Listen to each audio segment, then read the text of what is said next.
I don't know who you are this morning. Maybe you don't like Jews. Maybe you don't like Israel.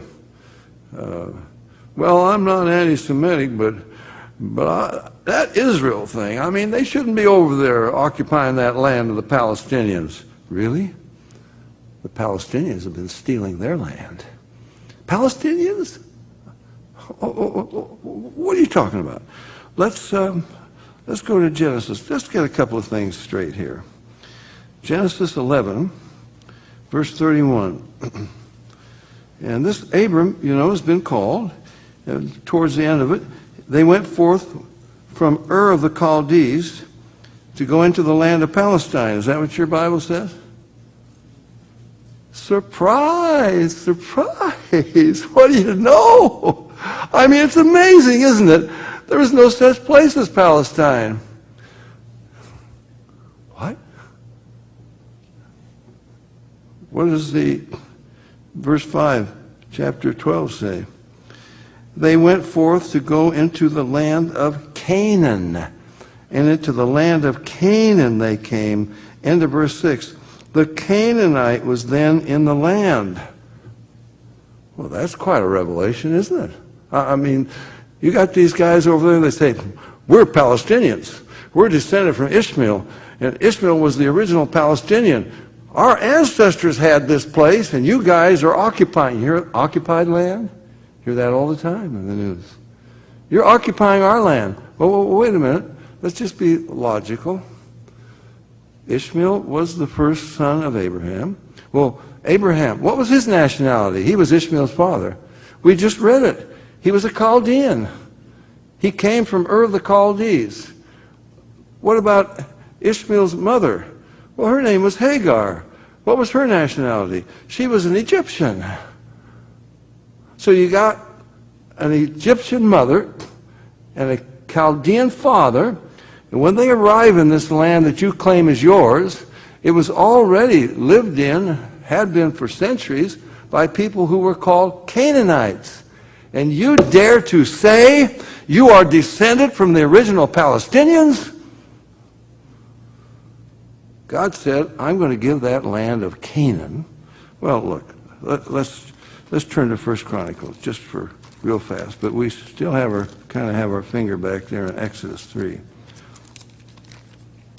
1 Chronicles. Look, you're not going to escape the Bible.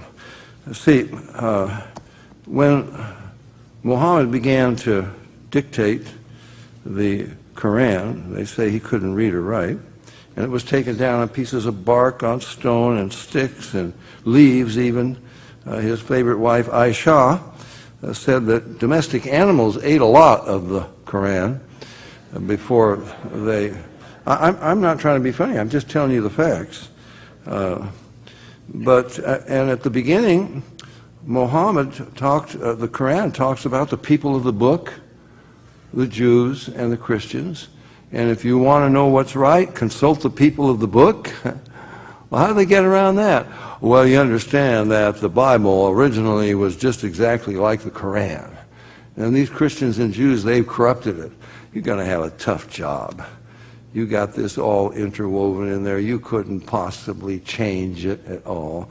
Notice, 1 Chronicles 16. He is the Lord, verse 14. He's the Lord our God. His judgments are on all the earth.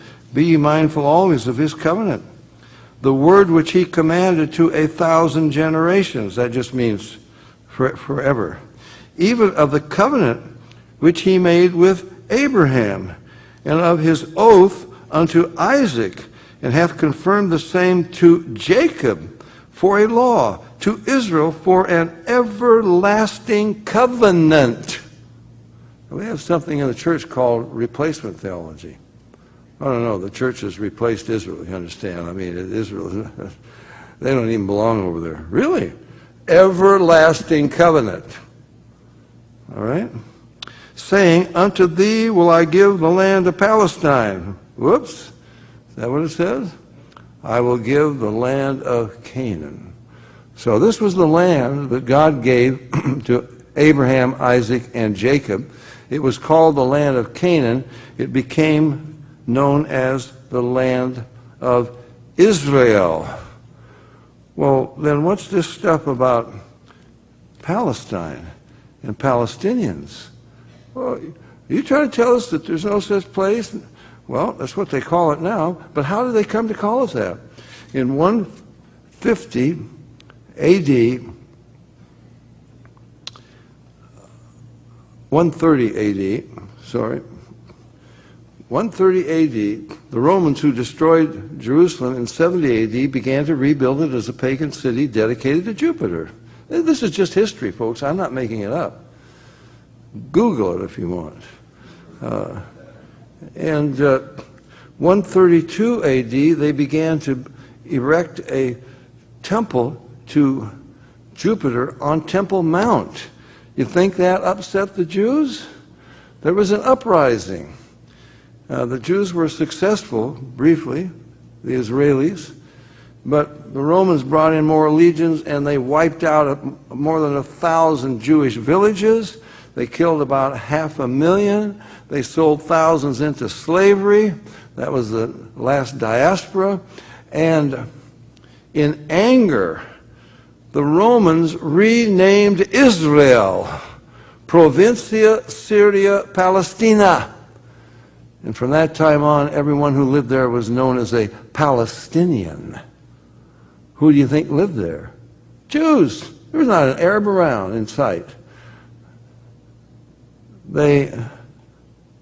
You chase them out, they come back. They say, this is our land. God gave it to us, the oath to Abraham, Isaac, and Jacob.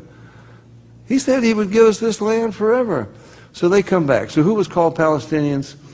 The Israelis were called Palestinians. The Jews were called Palestinians.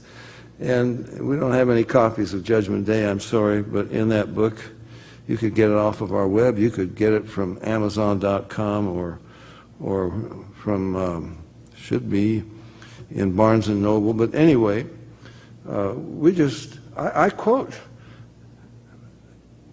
Arab leaders. I'll just give you one. I quote Ahmed Shukeri. This is 1956. He is testifying to the United Nations. 1956. He says, we Arabs are not Palestinians.